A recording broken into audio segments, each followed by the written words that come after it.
निराकार परमेश्वरी कृपा जागृत आहे। या महान कृपेला आपण युक्तीने प्रणाम करू। भगवान बाबा हनुमान जी को प्रणाम।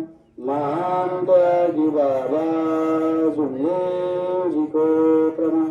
परमात्मा भगवत प्राप्तिकरिता निष्काम कर्मयोग परम पूज्य परमात्मा एक सेवक मंडळ नागपूर अंतर्गत आज रोजी मिश्रामजी यांच्या कुटुंबामध्ये 9वे मासिक हवन कार्य पार पडले। या निमित्त भगवत कार्याची चर्चा बैठक सुरू आहे। या चर्चा बैठकीमध्ये सृष्टीचे निर्माता जगाचे विधाता भगवान बाबा हनुमानजी हे उपस्थित आहेत। यांना माझा प्रणाम। तसेच आम्हा सेवकांचे सद्गुरू महान त्यागी बाबा जुमदेवजी हे उपस्थित आहेत। यांना सुद्धा माझा प्रणाम। तसेच आम्हा सेवकांच्या मातोश्री आई वाराणसी ह्या उपस्थित आहेत। यांना सुद्धा माझा प्रणाम। तसेच या भगवत कार्याच्या चर्चा बैठकीला लाभलेले सन्माननीय या लाखणी परिसरातील मार्गदर्शक तसेच परमपूज्य परमात्मा एक सेवक मंडळ अंतर्गत शाखा साकोली चे उपाध्यक्ष सन्माननीय डोमाजी लांजेवार हे उपस्थित आहेत। यांना माझा नमस्कार। तसेच प्रमुख पाहुण्यांमध्ये सन्माननीय वासुदेवजी वगैरे मार्गदर्शक लाकोरी परिसर हे उपस्थित आहेत। यांना माझा नमस्कार। तसेच सन्माननीय गुडेश्वरजी हटवार मार्गदर्शक नीलागोंडी हे उपस्थित आहेत। यांना माझा नमस्कार। तसेच सन्माननीय घोणवळे साहेब हे उपस्थित आहेत। मार्गदर्शक मचारणा यांना माझा नमस्कार।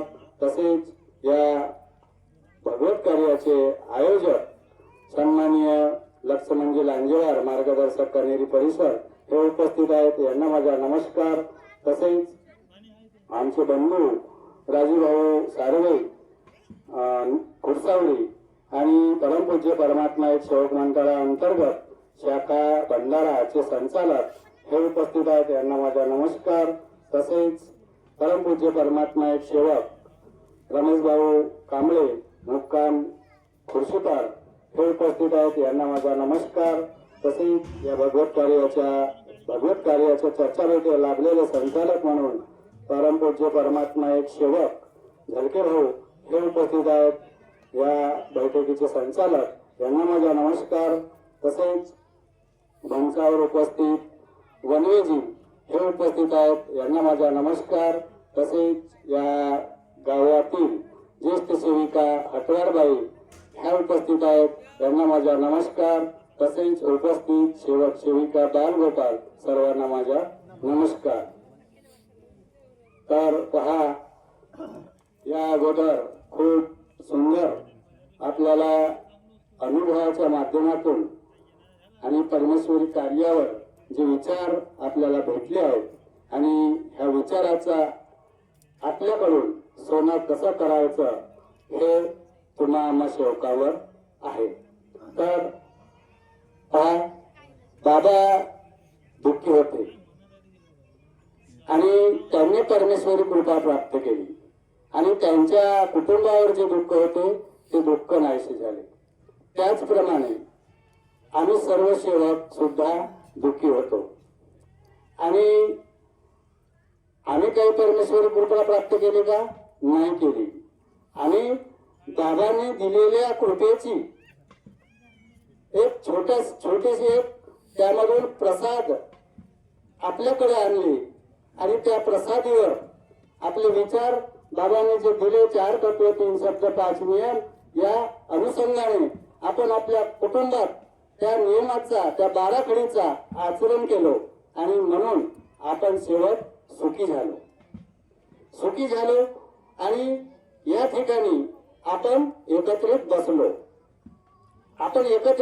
कशासाठी की बा या भगवत कार्यामध्ये काहीतरी आपल्याला मिळेल आणि इथून जे मिळेल ते प्रसाद आपण आपल्या कुटुंबामध्ये वाटप करू, ती प्रसाद आचरणात आणू आणि आपला कुटुंब सुखमय करू।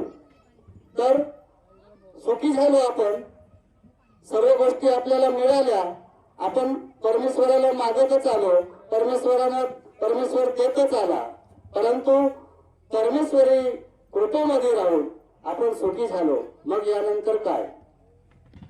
झालो आपण सुखी, परमेश्वराला जे मागलं ते दिलं आणि मागतच आहो, पण यानंतर आपले कर्तव्य काय आहे? आपले कर्तव्य आहे ना बाबांच्या आदेशाचे पालन करणे. आता हटवारबाईंनी सांगितलं, इथे सेवक आहेत आणि काही सेवक कामाची वेळ आहे म्हणून रोवायला गेले असतील, ठीक आहे, परंतु शनिवारी बैठक होते त्या ठिकाणी 4 ते 5 सेवक असतात. बाईंनी सांगितलं का 4 ते 5 सेवक बैठकीत उपस्थित असतात. म्हणून मी म्हणतो का यानंतर का करायचा? आणि तुम्ही मोगरा येथील सेवकांनी भव्य सेवक संमेलन घेण्याचे मीटिंग घेतली आहे. जर तुम्ही बैठकीमध्ये 4-5 सेवक असाल, जात असाल, तर मग सेवक संमेलन कसा घडवून आणायचा? सेवक राहतात, सेवकीने राहील, सर्वांचंच काम आहे ना, कुटुंबाचं काम आहे. आपण मी मार्गात आलो म्हणून माझ्या कुटुंबाला सुख समाधान मिळेल का? त्यांचं कर्तव्य आहे बैठकीत जाणं. असे बरेच अनुभव आहेत आपल्याजवळ. त्यात छोटे प्रमुख बैठकीत जातो, परंतु त्यांचा कुटुंब जात नाही, मुलगा जात नाही, पत्नी जात नाही, काम आहेत म्हणून. आमच्या कुटुंबामध्ये माझा कुटुंब असं आहे की मी पहिल्यांदाच सांगतो का स्वयंपाक लवकर करा, नाही झाला असेल तरी चालेल, परंतु बैठकीमध्ये सर्वजण जायचा.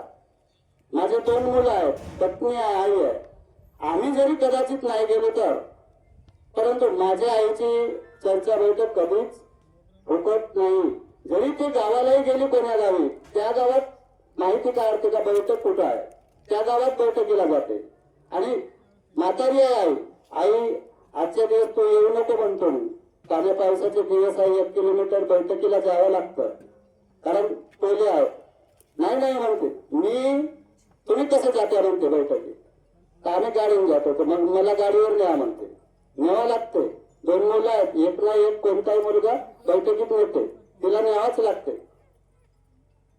अशी परमेश्वरी कृपा. आज 85 वर्षाची आई आहे, परंतु तिची बैठक फुकट नाही. दुसरी गोष्ट, आज इथं आमच्या गावचे काही रिश्तेदार असतील, ज्याच्या घरी हवन कार्य असेल, मासिक असो, नववे असो किंवा त्यागाची असो, सकाळी पहिली गाडी तिच्यासाठी घ्यावी होती. मी त्या सेवकाला म्हणतो, अरे नेऊ नको, थकली आहे आई, आता वय राहिली नाही. नाही नाही म्हणते, आमच्या घरी फक्त खुर्ची लावून बसल म्हणते. तिने जे शब्द टाकलं त्या शब्दावर आमचं कार्य पूर्ण होतं म्हणते. न्या बाबा म्हणतो, तुम्हाला वाटते का? मग त्या 85 वर्षाच्या म्हातारीचे विचार कसे आहे? मग आम्ही बैठकीला जायला पाहिजे ना, जावा, कारण त्या बैठकीमध्ये परमेश्वर उपस्थित राहते. आज इथं एवढे सर्व मान्यवर उभे झाले, मी उभा झालो, पहिला शब्द निघाला, परमेश्वर या ठिकाणी उपस्थित आहे. मग जिथं परमेश्वर उपस्थित आहे तिथं का म्हणून नाही जायचं? आपण जावं लागेल. जर घ्यायचं आहे परमेश्वराकडून, आपल्याला काहीतरी घ्यायचं आहे, तर जावं लागेल परमेश्वरी कार्यात. भव्य सेवक संमेलन होतात, तिथं जावं लागेल. कारण तुम्हीच बाहेर जाणार नाही तर तुमच्या गावामध्ये कोण येईल? सेवक संमेलन घेणे आहे, तुमचा लेटर पाठवला आहे, तयारीला लागा. लाकडी तालुक्यात मला वाटतं 4 होतील सेवक संमेलन. परमेश्वरी कार्य आहे, करा. तर छोटासा अनुभव सांगतो. सेवकीनबाई कसे बोलते, सेवक दादा कसा बोलतो, कुटुंबात कसे बोलणे आहे आपल्याला, बाबांच्या जी प्रणाली दिली आहे त्या आधारावर आपला कुटुंब चालवणे आहे आणि ते शिकवणुकीवर आपले शब्द टाळणे आहे. श्यामरावजी सेलोकर कामठी त्यांचा अनुभव आहे, जुने आहेत. मला वाटते 75-80 या काळामध्ये ते मार्गामध्ये आले. पहा, सेवक सुखी झाला आणि सुखी झाल्यानंतर त्याची बुद्धी चालावं लागते, जास्त मार्गदर्शकाच्या समोर चालतो आणि कालांतराने तो सेवक कसा दुःखी होतो, हा सुंदर अनुभव आहे. तर श्यामरावजी सेलोकर हे कामठीचे आहेत. आज मला वाटतं ते परमेश्वरामध्ये विलीन झाले असतील, परंतु 75 चे 80 या काळामध्ये ते मार्गात आले आणि मार्गात आल्यानंतर त्यांना समाधान मिळाला, खूप समाधान मिळाला. पण गोष्ट कशी आली का शामरावजी सेलोकर यांचा मामा पाहुणा आला, अनेक होता. त्यांचा मामा पाहुणा आला त्यांच्या घरी आणि पाहुणचार झाला, सर्व गोष्टी झाल्या आणि मामा गावाला जायला निघाला. गावाला जेव्हा जायला निघाला, शामरावजी सेलोकर यांना 3 मुलं होते, 1 मुलगी होती. तर त्यांचा लहान मुलगा, बाबा मी तुमच्या सोबत येतो, त्याने हट्ट धरला. आता शामरावजी सेलोकर यांचा मामा, आई म्हणते जाऊ नको बाळा, खूप हट्ट धरला त्यांना, तुम्ही गेल्याशिवाय राहणार नाही. परंतु शामरावजी सेलोकर म्हणतात जा, परंतु आई का म्हणते. कालांतराने हट्ट केल्यानंतर आईला थोडा असा राग आला आणि आई म्हणते जा, म्हणते जातेस तर, पण येता दिसू नको म्हणते.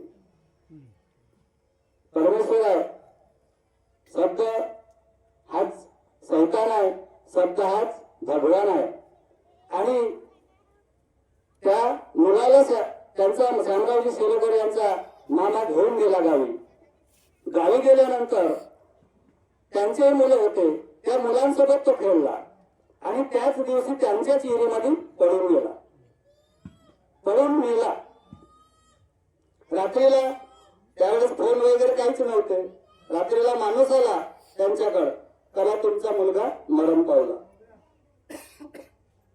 मुलगा मरण पावल्यानंतर त्यांचा जो सद्गत झाली, सर्व झाली आणि शेवटी शामरावजी सेलोकर हे बाबांकडे गेले.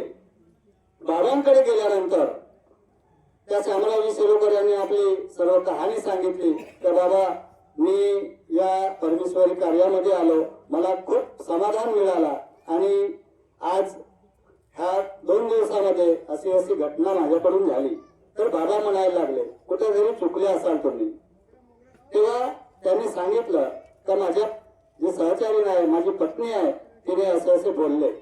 तर सैतानी शक्ती वास करले, त्या सैतानाला सीड मिळाली आणि मुलगा मरण पावला.